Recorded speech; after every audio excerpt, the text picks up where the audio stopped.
اللہ کیسے اپنے بندوں کو معاف کرنے کا بہانہ ڈھونڈتے رہتے ہیں۔ دوستو، آج ہم ایک ایسا واقعہ بتانے جا رہے ہیں جس میں آپ کو بتائیں گے کہ اللہ رب العزت کس طرح اپنے بندوں کو معاف کرنے کا بہانہ ڈھونڈتے رہتے ہیں۔ صحابہ کرام فرماتے ہیں کہ ایک شخص نے اپنی پوری زندگی میں کبھی بھی نمازیں ادا نہیں کی، نہ ہی اس نے کبھی روزہ رکھا، نہ ہی کبھی فطرہ نکالا، یعنی کہ اس نے اپنے پوری زندگی میں کبھی بھی نیک عمل نہیں کیا۔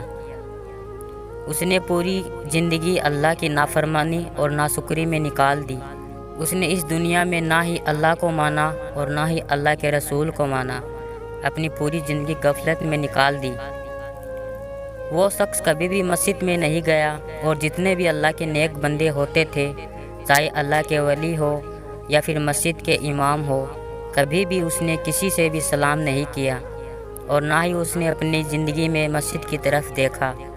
لوگ یہ تک بھی کہنے لگے تھے کہ اللہ رب العزت کے گھر میں اس کا بہت برا حال ہوگا۔ اس شخص نے اپنی پوری زندگی مکمل کر لی اور وفات پا گئے۔ فرشتے جب اس کی روح کو نکال کر اللہ کے سامنے حاضر ہوئے تو اللہ رب العزت نے فرشتوں سے پوچھا، کس کو لے کر آئے ہو؟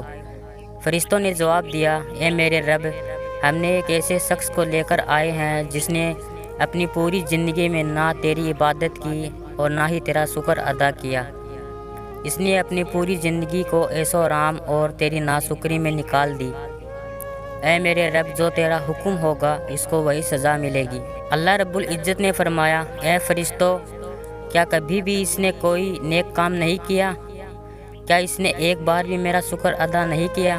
فرشتوں نے کہا، اللہ، اس نے کوئی ایسا کام نہیں کیا کہ آپ اسے معاف کر سکے۔ لیکن پھر بھی اللہ رب العزت نے اس کے سارے گناہوں کو معاف کر دیا اور اسے جنت کی خوشخبری سنا دی۔ فرشتے حیران ہوئے اور بولے، اے میرے رب، بے شک آپ صحیح فیصلہ کرنے والے ہو۔ اے میرے رب، اس بندے نے ایسا کون سا نیک عمل کیا تھا جس کی وجہ سے تیری رحمت اس پر نازل ہو گئی؟ اللہ رب العزت نے فرمایا، اے فرشتوں، جو میں نے دیکھا وہ آپ نے نہیں دیکھا۔ اور پھر اس بندے نے فرمایا، اے اللہ، میں ہمیشہ تیری ناشکری کی، نافرمانی کی، پھر بھی تو نے مجھے معاف کر دیا۔ اللہ رب العزت، میرا ایسا کون سا نیک عمل پسند آ گیا کہ آپ نے مجھے جنت عطا فرما دی؟ تو اللہ رب العزت نے فرمایا، ایک بار آپ کے گاؤں میں میرا ایک نیک بندہ آیا تھا، اور اسے دیکھنے کے لیے لوگوں کی بھیڑ اکٹھا ہو گئی تھی، اور اس بھیڑ میں ایک کونے میں تم بھی کھڑے تھے اور محبت بھری نگاہوں سے اس نیک بندے کو دیکھ رہے تھے اور سوچ رہے تھے کہ کاش میں بھی اللہ کا نیک بندہ بنتا۔ بس تیری وہی بات مجھے پسند آ گئی اور میں نے تیرے سارے گناہوں کو معاف کر دیا۔ پھر اس شخص نے کہا، اے اللہ رب العزت، تیری رحمت سے بڑا کچھ بھی نہیں۔ دوستو، اس طرح اللہ اپنے بندوں کو معاف کرنے کے بہانے ڈھونڈتا رہتا ہے۔ ہمیں بھی چاہیے کہ ہم کو ہمیشہ نیک عمل کرتے رہنا چاہیے، ہمیشہ توبہ کرتے رہنا چاہیے۔